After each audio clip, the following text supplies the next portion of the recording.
అందరికీ నమస్కారం అండి. ఈరోజు మనం డాక్టర్ బిఎస్ఎన్ మూర్తి గారు రచించిన పొగచుట్టిన నిజం అనే ఓ చక్కటి కథను విందాం. ఇక కథలోకి వెళ్దాం. అది మా మొదటి రాత్రి. నువ్వు చాలా బాగున్నావు అన్నాను భార్యగా తొలిసారి గదిలోకి అడుగుపెట్టిన మందాకినితో. ఆమె మొహంలో సంతోషం లేదు. ఇబ్బందిగా మొహం పెట్టి నొసలు చిట్లించింది. మీ విమల కన్నానా అంది. గుండె మీద ఒక్క తాపు తన్నినట్టయింది. నా గుండె మీద ఆమె ప్రేమగా తలవాల్చి కబుర్లు చెబుతుంది అనుకున్నాను. ఆమె మెడ మీదకు జారుతున్న శిరోజాలను సరిదిద్దుతూ జడలో మల్లెపూల వాసన ఆస్వాదిద్దామనుకున్నాను. ప్రణయమాధుర్యాన్ని ఆమెతో పంచుకోవాలి అనుకున్నాను. నాకన్నీ తెలుసు అంది ఆమె. ఏమిటి ఆమెకి తెలుసు? నేను చదువుకునే రోజుల్లో విమల నాతో స్నేహంగా ఉండేది. చదువులో ఒకరికొకరు సాయపడుతూ ఉండేవాళ్లం. ఆమెతో సినిమాలకు షికార్లకు బరితెగించి తిరగలేదు. సంస్కారయుతంగానే మా స్నేహం సాగింది. ఆమెను పెళ్లి చేసుకుందాం అనుకున్నాను. మా ఇంట్లో పెద్దలతో చెప్పాను. ఆమె తల్లిదండ్రులతో మాట్లాడడానికి మా వాళ్ళు సిద్ధమయ్యారు గాని విమల నాకు అవకాశం ఇవ్వలేదు. తనకు పెళ్లి నిశ్చయమైందంటూ ఒక శుభలేఖ తెచ్చి నా చేతిలో పెట్టింది. నాకు అర్థమైంది. నాతో పరిచయాన్ని కేవలం స్నేహంగానే చూసింది. ఇంట్లో పెద్దలు కుదిర్చిన సంబంధాన్ని ఇష్టపడే చేసుకుంది. పెళ్లయ్యాక భర్త వికాసరావుతో హైదరాబాద్ వెళ్లిపోయింది. ఆమె గురించి నేను ప్రత్యేకంగా ఆలోచిస్తూ కూర్చోలేదు. ఈలోగా ఏవో ఇంటర్వ్యూలకు వెళ్తే ఉద్యోగం దొరికింది. నాకు పెళ్లి కూతురిని వెతకసాగారు మా వాళ్లు. ఒక పల్లెటూరి సంబంధం వాళ్లు కబురు చేశారు. వచ్చి పిల్లను చూసుకోమన్నారు. ఆ పిల్లే మందాకిని. పెళ్లి చూపుల్లో నచ్చిందని చెప్పాను. ఆమెతో నాకు పెళ్లైపోయింది. జరిగింది ఇంతే. నాకన్నీ తెలుసంటూ మొదటి రోజే నేనో కలంకితమైన చరిత్ర కలవాడనని నా భార్య మాట్లాడటం నాకు నచ్చలేదు. అదంతా వేళాకోళమని మొదట సరిపెట్టుకున్నాను. ఇది మొదటి రోజు. జరగవలసిన పద్ధతిలో జరగని అంటూ ఆమెని ఆక్రమించుకున్నాను. శోభనం రాత్రి ప్రకృతి ధర్మం జరిగిపోయింది. తరువాత పక్క మీద రెండో పక్కకు తిరిగి మాటామంతి లేకుండా పడుకున్న ఆమెను మాట్లాడించడానికి ప్రయత్నించాను. నాతో సంభాషణకు ఆమె ఉత్సాహం చూపించలేదు. నాలో అసహనం రాజుకుంది. అలమర సొరుగులో దాచిన సిగరెట్ పెట్టి తీశాను. కిటికీ దగ్గర నిలబడి ఒకటి తీసి వెలిగించాను. నాకు సిగరెట్లు కాల్చడం ఈ మధ్యనే అలవాటైంది. పెళ్ళవగానే మానేద్దామనుకున్నాను. కాని జీవిత భాగస్వామి ప్రక్కనే ఉండి కూడా ఏకాంతం భరించలేక ముట్టించాను. ఆ రాత్రి ఏవో ఆలోచనలతో మంచం మీద అటు ఇటు దొర్లాను. భార్య ఆదమరచి నిద్రపోతోంది. ఆమెను లేపి సాహసం చేయలేదు. నాకు ఎప్పటికో నిద్రపట్టింది. తెల్లవారాక మందాకిని అంది, నీకు సిగరెట్ల అలవాటు కూడా ఉందన్నమాట. అంటే ఇంకేవో దురలవాట్లతో ఆమె దృష్టిలో నేనో చెడ్డవాడినన్న ముద్ర అప్పటికే పడిందని అర్థమైంది. నీకు ఇష్టం లేకపోతే కాల్చను అన్నాను అనునయంగా. ఆమె ఒక్క క్షణం మాట్లాడలేదు. మళ్లీ అసహనంగా అంది, మీకిష్టం వచ్చినన్ని తాగండి. తాగడానికి ఇదేమైనా టీయా కాఫీయా? సిగరెట్లు కాలుస్తారు, తాగరు అన్నాను. నాకు తెలుసు అంది విసురుగా, ఓ 10 హత్యలు చేసిన వాడిని చూసినట్లు నన్ను అసహ్యంగా చూసి. ఒకప్పుడు విమలను వివాహం చేసుకుందామన్న అభిప్రాయాన్ని, విమల వేరే సంబంధం చేసుకోవడం, ఈ విషయాలన్నీ నా భార్య పెళ్లిలో తోటి ఆడవాళ్ల చెబితే తెలుసుకుంది. పెళ్లికి ముందు మరో స్త్రీ మీద అలాంటి అభిప్రాయం నాకు కలగడం ఆమె సహించలేకపోతోంది. ఆమె దృష్టిలో నా శీలం కలంకితమైపోయింది. అందుకే నా సిగరెట్లు అలవాటు మీద ఆమె దాడి. నా సంసార జీవితం అసంతృప్తితో మొదలైంది. నేను ఉద్యోగం చేస్తున్నది విజయనగరంలో. పెళ్లి హడావిడి గడిచాక ఆ ఊళ్ళోనే ఒక ఇల్లు తీసుకుని కాపురం పెట్టాను. బాగా ప్రేమించుకునే భార్యాభర్తలు ఎలా పరాచకాలు ఆడుకుంటారో, ఎలా ప్రణయ సంభాషణలు దొర్లించుకుంటారో నా భార్య టీవీల్లోనూ సినిమాల్లోనూ చూసే ఉంటుంది. కాని తన నాతో అలా ఉండదు. అంతా గాంభీర్యం. మా దాంపత్యం నిశ్శబ్ద యాంత్రిక జీవనమైంది. ఈ నిశ్శబ్దంలో సిగరెట్టే నాకు తోడుండే వస్తువైంది. ఆమె అనవసరపు ఆరాటంతో నన్ను ఇబ్బందులకు గురిచేయడం ఎన్నిసార్లో జరిగింది. నేను ఒక అడ్వర్టైజింగ్ ఏజెన్సీలో పనిచేస్తున్నాను. ఒకసారి సెలవు రోజున నేను ఇంట్లో ఉండగా ఆఫీస్ స్టెనో వచ్చింది. మర్యాద కోసం ఆమెకు కాఫీ ఇవ్వమని నా భార్యతో చెప్పాను. ఆమె అయిష్టంగానే కాఫీ తెచ్చి ఇచ్చింది. ఆ స్టెనోతో ఒక్క మాట కూడా మాట్లాడలేదు. మూతి ముడుచుకుంటూ లోపలికి వెళ్ళింది. ఆమెను వింతగా చూసిన స్టెనో నాతో పేపర్కి ఇవ్వాల్సిన అడ్వర్టైజ్మెంట్ గురించి మాట్లాడి వెళ్ళింది. అంతే. ఆ రోజంతా మందాకినితో నేను మాట్లాడలేదు. మరో 4 రోజులు పొడి పొడి మాటలే. కాఫీ చేసి పట్టుకొస్తే నా చేతికివ్వడం మానేసి ఎదురుగా ఉన్న బల్ల మీద చిన్న చప్పుడుతో పెట్టేది. వంట చేసి వడ్డించాక నేను తినేదాకా మాట్లాడకుండా కూర్చోవడం, చిరాకుగా చూడటం చేసేది. రాత్రి అసలు మాటామంతి లేకుండా నిశ్శబ్దంగా అటు తిరిగి పడుకునేది. ఆమె మొహంలో జరగరాని తప్పేదో జరిగిపోయినట్లు ఫీలింగ్. ఈ నిశ్శబ్దాన్ని భరించలేక సిగరెట్టు ముట్టించుకునేవాణ్ణి. ఇంట్లో పనిమనిషిగా ఒక ఆమె చేరింది. ఆమె వయసు 16 ఏళ్లు. వయసులో ఉన్న పిల్ల. నేను మగవాడిని. నా భార్య కంగారు వేరే చెప్పక్కర్లేదింకా. పనిపిల్ల వచ్చి పని చేసి ఇంటికి తిరిగి వెళ్లేంత వరకు నన్ను ఆమెను ఒక కంట కనిపెడుతూనే ఉండేది. కాపురం చేసే దంపతుల మధ్య నమ్మకం, అవగాహన ముఖ్యం. అవి ఏర్పడడానికి మాకు పరిస్థితులు దోహదం చేయడం లేదు. నెల రోజులు తిరగకుండానే ఆమె పని మనిషిని మార్చేసి పనికి మరో పెద్దావిడిని ఎంపిక చేసి పెట్టుకుంది. ఒకసారి మా అత్తగారికి బాగాలేకపోతే మందాకిని పుట్టింటికి వెళ్ళింది. తల్లి ఆరోగ్యం కుదుటపడ్డాక 5 రోజుల తర్వాత తిరిగొచ్చింది. నువ్వు లేకపోతే ఎంత ఇబ్బంది పడ్డానో తెలుసా అన్నాను. ప్రేమ గుప్పించానన్నమాట.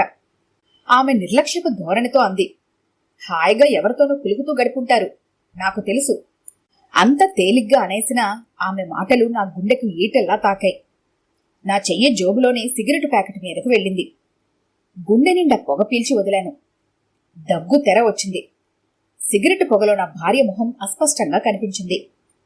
నేను సిగరెట్లు తెగ కాలుస్తూ ఉంటే ఆమెకు ఏ కోసానో బాధ ఉన్నట్లు లేదు. నా ఆరోగ్యం గురించి ఆందోళన లేదు. తన మాటల ద్వారా, ప్రవర్తన ద్వారా నన్ను మనస్తాపానికి గురిచేస్తే లభించే సంతృప్తి ఆమెకు విజయం. నా మానసిక బలహీనత కూడా ఈ అలవాటుకు బానిసవడానికి కొంతవరకు కారణం. నా బాధంతా చెడిపోతే నేనే చెడిపోతాను అన్న ధోరణిలో నా భార్య ఉండటం, నేను ఆమెకు భర్తను కానా? ఇంటికి ఒకరోజు చుట్టాలొచ్చారు. వాళ్లలో యుక్త వయసులో ఉన్న ఒక ఆమె ఉంది. నాకు మరదలవుతుంది. పేరు కోకిల. ఒక సందర్భంలో వారంతా ఇంట్లో పరాచకాలు ఆడుకుంటున్నారు. మాటలు జాతకాల మీదకు మళ్ళాయి. అరచేతిలో రేఖలు చూసుకుంటూ భవిష్యత్తు విశ్లేషించుకుంటున్నారు. అదే సమయానికి నేను అక్కడికి వెళ్లాను. కోకిల నన్ను చూసి అంది, ఏది బావా నీ చెయ్యి, జాతకం చెబుతాను. నా చెయ్యి చూపాను. ఆమెని అరచేతిని పట్టుకొని రేఖలు చూస్తూ భవిష్యత్తు చెప్పసాగింది. ఇది మందాకినికి నచ్చలేదు. కోపం వచ్చింది. ఆ సమయానికి ఆమె చేతిలో వంటపాత్ర ఒకటి ఉంది. కోపంగా దాన్ని కోకిల మీదకి విసిరింది. అడ్డమైన వాళ్ళకిలా చేతులిచ్చి జాతకాలు చూపించుకునేందుకు సిగ్గులేదు అంది. ఆ మాటలు నన్నుద్దేశించన్నవే. తరువాత ఆమె విసురుగా వంటింట్లోకి వెళ్ళిపోయింది. నాలో అసహనం పెరిగిపోయింది. నేను ఏదో నోరు చేసుకోబోయాను. కాని సంస్కారం అడ్డొచ్చింది. అసహనాన్ని అణిచివేసేందుకు సిగరెట్టుని ఆశ్రయించాను.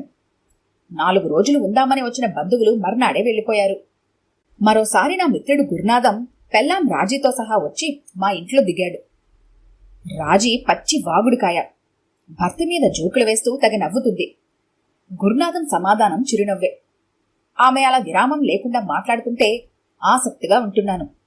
ఆ సమయానికి మేము ద్వారం దగ్గర ఉన్నాము. ఇంతలో మందాకిని వచ్చింది. మీరిద్దరూ ఆ గుసగుసలు మాని అడ్డులేస్తే అవతల గదిలోకి వెళ్ళాలి కసిగా అంది. అక్కడే ఉన్న గురునాథం ఆమె మాటలకు నివ్వెరపోయాడు. అంత గట్టిగా మేము మాట్లాడుతుంటే గుసగుసలు అంటుందేమిటి? నేను రాజు ఏదో తప్పు చేస్తున్నట్లు. మేము దారిస్తే మందాకిని మమ్మల్ని దాటి వెళ్ళిపోయింది. గురునాథం ఏమనుకున్నాడో గాని ఆ సాయంత్రమే భార్యతో సహా మా ఇంట్లో నుండి వెళ్ళిపోయాడు. ఆ రాత్రి నా కోపం తారాస్థాయికి చేరుకుంది. మందాకినితో అన్నాను, నాకు తారసపడ్డ ప్రతి స్త్రీతో అక్రమ సంబంధాన్ని ముడివేసి చూస్తావెందుకు?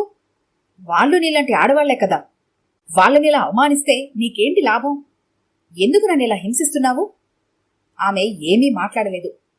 మౌనమే సమాధానం. తప్పైపోయింది, క్షమించు అన్నా నాకు కొంత ఊరట కలిగేది. కాని అహంకారపు పొగలు కప్పివేసిన ఆమె దృష్టిలో తాను అసలు ఏ తప్పు చేయని జీవి.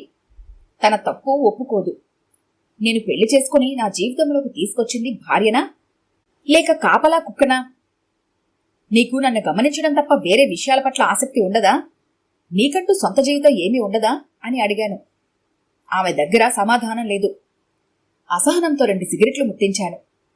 అవి కాలుస్తున్నప్పుడు కాలుస్తున్నన్న తృప్తి కన్నా నా భార్యను ఎదుర్కొంటున్నానన్న భావనే ఎక్కువ కలుగుతోంది. ఇలా మా జీవిత చదరంగంలో సిగరెట్టుదో పెద్ద పాత్ర అయిపోయింది. రోజులు గడుస్తున్నాయి. ఒకసారి నాకు విపరీతంగా దగ్గుతెర వచ్చింది. దాంతో జ్వరం, నీరసం, కళ్ళు తిరిగి పడిపోయేంత అలసట. నా కొలీగ్స్ నన్ను హాస్పిటల్లో చేర్చారు. డాక్టర్లు టెస్టులు చేసి న్యూమోనియా అన్నారు. ట్రీట్మెంట్ ఇస్తే 5 రోజుల్లో తగ్గింది. డిశ్చార్జ్ చేసే ముందు డాక్టర్లు వార్నింగ్ ఇచ్చారు, సిగరెట్లు మానేయమని, లేకపోతే ప్రాణం మీదకు వస్తుందని. ఆ మాటలు విన్న నా భార్య కంటతడి పెట్టడం నేను గమనించాను. అది చూసి నా మనసు కరిగిపోలేదు. ఆమెను సాధించగలిగానన్న తృప్తి గుండెల నిండా నిండింది. ఇంటికి తిరిగొచ్చాను. కానీ నా మనసు నియంత్రించుకోలేకపోయాను. మళ్లీ సిగరెట్ ముట్టించాను. నా భార్య వారించిపోయింది. నాకు తెలుసు, ఆమెకు కావలసింది నేను కాదు, తన మెళ్ళో మాంగల్యం. అలా వారించే హక్కు నీకు లేదు అన్నాను. మా ఇద్దరి మధ్య అంగుళాల్లో ఉండే దూరం అడుగులయింది. అడుగులు కిలోమీటర్లయ్యాయి. మధ్యలో అంతా పొగే, స్పష్టత లేదు. నేనప్పుడప్పుడు ఆలోచిస్తూ ఉండేవాణ్ణి. పెళ్లయ్యాక భార్య అందించే రసమయ జీవితంలో పరవశిస్తూ ఈ సిగరెట్ని దూరం చేసుకుందాము అనుకున్నాను. కాని పెళ్లయ్యాక ఈ అలవాటు మరీ ఉధృతమైంది. ముట్టిస్తే కదిలే ప్రాణం పొగ, గదంతా నిండుతుంది, గుండె నిండా ఆవరించుకుంటుంది. నేను హాస్పిటల్లో చేరినట్లు, బయటపడినట్లు ఆ నోటా ఏ నోటా ప్రాకి హైదరాబాద్లో ఉన్న విమలకు తెలిసింది. ఒకరోజు భర్త వికాసరావుతో సహా నన్ను చూడటానికి వస్తున్నట్టు ఫోన్ చేసింది. అన్నట్లే వచ్చింది. విమల, వికాసరావులు చాలా ఆప్యాయంగా నాతో చాలా విషయాలు మాట్లాడారు. వారి అన్యోన్యత చూస్తే ముచ్చటేసింది. తర్వాత వికాసరావు అన్నాడు, నేను బరంపురంలో వారం రోజులు ట్రైనింగ్కి వెళ్ళాలి. ఈ వారం రోజులు విమల మీ ఇంట్లోనే ఉంటుంది. మీకేం అభ్యంతరం ఉండదు కదా? ఏముండదు. మీ దంపతుల్లో ఎవరికైనా ఆతిథ్యం ఇవ్వడం కన్నా సంతోషం ఏముంది అన్నాను నేను. నా భార్య ముఖంలో కవలికలను గమనించాను. ఏ స్త్రీని నేను ప్రేమించాననుకుని నన్ను సాధిస్తోందో ఆ స్త్రీయే కొన్నాళ్లు మా ఇంట్లో ఉండబోతోంది. ఆమెలో ఆరాటం సహజంగానే ఎక్కువగానే ఉంటుంది. వాళ్ల ముందు మర్యాదకు ఇష్టమున్నట్లే నటించింది. వంటింట్లో మేమిద్దరమే ఉన్నప్పుడు నాతో అంది, ఆయన భార్యను ఉంచడానికి మనిల్లే దొరికిందా? ఊర్లో ఇంకెవరూ స్నేహితులు లేరా? విమల ఈ ఊరు రావడానికి కారణం కేవలం నన్ను చూడటానికే. మరొకరింట్లో ఎందుకుంటుంది? ఆమె భర్తకు ఆమె మీద ఏ అపనమ్మకమూ లేదు. మరి నీకు నా మీద ఈ విపరీత ధోరణి ఎందుకో నాకు అర్థం కావడం లేదు. బాగుంది, ఇలాంటి విషయాల్లో సలహాలు ఇవ్వడానికి నేనెవర్తిని అంటూ ఏదో పని ఉన్నదాన్లా అక్కడి నుండి వెళ్ళింది. 2-3 రోజులు గడిచాయి. విమల ఎంత కలుపుగోలుతనంగా మాట్లాడినా నా భార్య ముఖంలో అశాంతి కనిపిస్తూనే ఉంది. 3వ రోజు ఉదయం నేను టీ త్రాగి పేపర్ చదువుతూ వరండాలో కూర్చున్నాను. విమల నా దగ్గరకొచ్చి కుర్చీ లాక్కొని ఎదురుగా కూర్చుంది. నువ్వు ఎందుకలా సిగరెట్లు కాలుస్తున్నావు? డాక్టర్లు మానేయమని చెప్పారంట అంది. నాకు మానేయాలనే ఉంది, కానీ మానలేను అన్నాను. ఎందుకు మానలేవు? నేను సమాధానం చెప్పలేదు. ఆమె నెమ్మదిగా అంది, నువ్వు ఈ అలవాటు మానేస్తే నేనెంతో సంతోషిస్తాను తెలుసా? అయితే ప్రయత్నిస్తాను అన్నాను. ప్రయత్నించు, తప్పకుండా మానేయగలవు. నా జీవితంలో మరో ప్రాణికి సంతోషాన్నిచ్చే పని నేనేమైనా చేయగలిగితే అంతకన్నా తృప్తి మరొకటేముంటుంది? ఒక్క క్షణం ఊపిరి బిగబట్టాను. నిర్ణయం తీసుకున్నాను. అయితే మానేస్తాను అన్నాను. నిజంగా? నిజంగానే. ఆ రోజు మరి సిగరెట్ ముట్టలేదు.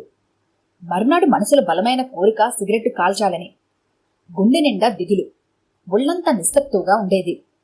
చికాకు ఎక్కువైంది. కాని విమలకు మాటిచ్చాను. మాట నిలుపుకోవాలి. మరో వారం గడిచింది. ఈ వారంలో సిగరెట్టు మీద ధ్యాస క్రమంగా తగ్గిపోయింది. నేనీ అలవాటు మీద విజయం సాధించాను. ఇక జీవితమంతా ఈ అలవాటుకు దూరంగా ఉండగలనన్న నమ్మకం కలిగింది. ఇది విమల నాకు అందించిన విజయం. ఇదే కోరిక నా భార్య కోరి ఉంటే నేనిప్పుడో ఆమె కోరికను మన్నించేవాడిని. ఈలోగా బరంపురం నుండి వికాసరావు తిరిగొచ్చాడు. అక్కడ వింతలు విశేషాలు చాలా చెప్పాడు. మాకు కొన్ని కానుకలు తెచ్చాడు కూడా. ఆ సాయంత్రమే హైదరాబాద్ తిరుగు ప్రయాణం అన్నాడు. మధ్యాహ్నం భోజనాలయ్యాక విమల భర్తతో కలిసి తిరిగి వెళ్లిపోవడానికి సిద్ధమైంది. నా భార్య ముఖంలో ఆశ్చర్యం. విమల ఇలా వచ్చింది, అలా వెళ్లిపోతోంది. నా చేత నా ఆరోగ్యానికి సరిపడని ఒక దురలవాటుని పనిగట్టుకుని మరీ మాన్పించింది. ఆమె ఆప్యాయంగా విమల చేయి పట్టుకుంది. ఈలోగా విమల నాతో, నేను వెళ్లే ముందు నీతో కొన్ని విషయాలు మాట్లాడాలి అంది. ఆ ఇద్దరిని ఆ గదిలో వదిలి నా భార్య వికాసరావు పక్క గదిలోకి వెళ్లారు. విమల అంది, ఇక్కడ విషయాలు చూశాను. మీ భార్యాభర్తలిద్దరి మధ్య కనిపించిన ఎడబాటు గమనించాను. మనిషున్న తర్వాత కొన్ని బలహీనతలు ఉంటాయి. వాటిని అధిగమించి పరిస్థితులు చక్కదిద్దుకునే చొరవ, విజ్ఞత, ధైర్యం ఉండాలి. ఎవరి గురించి నువ్వు మాట్లాడుతున్నావు అన్నాను. నీ గురించే. నీ భార్య మందాకిని ఆధునిక సాంప్రదాయాల నుండి వచ్చిన పిల్ల కాదు. ప్రపంచాన్ని పెద్దగా చూడలేదు. నీ భార్యగా కొత్త జీవితాన్ని ప్రారంభించింది. నీతోటి తన జీవితం, తన ప్రపంచం అని విశ్వసించింది. ఈ వయసులో మాలాంటి స్త్రీలకు మా అందం మీద నమ్మకం, దాంతోపాటే కొంత అహం కూడా ఉంటుంది. సహజం. దాన్ని నువ్వు గర్వంగా భావించి పొరపాటు పడ్డావు. నీ నుండి ఆమెకు కావలసింది రక్షణ. దాన్ని కల్పించడం మాని నువ్వే డిప్రెషన్కు లోనే బాధ్యతల్ని మరిచావు. నేను బాధ్యతల్ని మరిచానా అన్నాను. అవును. కొత్తగా పెళ్ళైన దంపతులు మీరు. కాపురం చేసిన ఈ కొద్ది రోజుల్లో ఏనాడైనా ఆమెకు మల్లెపూల దండ కొనిచ్చావా? సరదాగా సాయంత్రం ఏ సినిమాకో షికారుకో తీసుకెళ్లావా? ఆమె మౌనంలో ఇలాంటి కోరికలు దాగున్నాయని అర్థం చేసుకున్నావా? ఆమెలో ఏ అపోహలు తలెత్తకుండా నువ్వు తన సొంతం అన్న నమ్మకం కలిగించావా? ఆమెను సాధించడమే లక్ష్యంగా పెట్టుకుని బ్రతికేస్తున్నావు తప్ప ఆమెలో ఉత్సాహము, మార్పు తెద్దామని ప్రయత్నించావా? ఆమె అడిగిన ప్రశ్నలకు సమాధానం నా దగ్గర లేదు. నీ భార్యతో అన్ని విషయాలు చర్చించాను. నీతో సరికొత్త జీవితం గడపడానికి ఆమె సిద్ధంగా ఉంది. ఇంకా సాగించవలసిన జీవితమంతా ముందే ఉంది. భవిష్యత్తు సమస్యల వలయం చేసుకోకు. వీణ తప్పుగా మీటితే అపస్వరమే వినిపిస్తుంది. సరిగ్గా మీటితే మధురమైన సంగీతాన్ని ఇస్తుంది. మీ ఇద్దరి మధ్య ఇన్నాళ్ళు పేరుకుపోయిన నిశ్శబ్దంలో నుండి సప్తస్వరాల సంగీతరావం పుట్టాలి. మనసుల కలయికతో మృదంగనాదం వినిపించాలి. నేను చెప్పేదింతే అంది ఆమె. విమల మాటల్లోని సత్యం అర్థమైంది. తలుపు చప్పుడైంది. మందాకిని గది లోపలికి పళ్లరసం పట్టుకుని వచ్చింది. మా ఇద్దరికీ చెరో గ్లాసు అందించింది. నేను గ్లాస్ అందుకుంటూ ఆమె మొహంలోకి చూశాను. ఆమె తలుపుచాటు నుండి మా మాటలు విన్నట్టుంది. ఆమె మొహంలో ఎన్నో భావాలు, కొత్తవి, అందంగా కనిపిస్తున్నాయి. అవును, ఆమె నా భార్య మందాకిని. ఈ కథ కనుక మీకు నచ్చినట్లయితే లైక్ చేయండి, షేర్ చేయండి. మరిన్ని ఇంట్రెస్టింగ్ కథల కోసం మా ఛానల్ని తప్పకుండా సబ్స్క్రైబ్ చేసుకోండి.